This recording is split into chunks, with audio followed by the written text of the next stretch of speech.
কিছু গুরুত্বপূর্ণ উক্তি। ধনসম্পদের বড়াই করো না, কে জানে যে আজ রাত্রেই তোমার জীবন শেষ হয়ে যাবে না।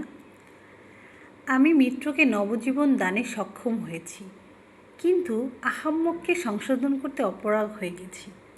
মিত্রই যাদের অখণ্ডহীন বিধিলিপি, তাদের পক্ষে জবের রুটি, পবিত্র পানি এবং হাত পা লম্বা করে একটু শোয়ার জায়গা পাওয়ার তো পরম পাওয়া। চোখ হচ্ছে দেহের চেরাগ। চোখ যদি অন্যায় দৃষ্টিপাত থেকে বিরত থাকে, তবে শরীর মন অপবিত্র হতে সময় লাগে না। এই উক্তিগুলো হচ্ছে ঈসা আলাইহিসসালামের উক্তি। খুব সুন্দর উক্তি দিয়েছিলেন উনি। তারপর হচ্ছে হযরত সুলাইমান আলাইহিসসালামের কিছু উক্তি আপনাদেরকে শোনাচ্ছি। অহংকার এমন এক জঘন্য পাপ যে কোনো ইবাদতই তাকে খণ্ডিত করতে পারে না। যে ক্রোধে ধীর সে বুদ্ধিমান, যে হঠাৎ ক্রোধী সে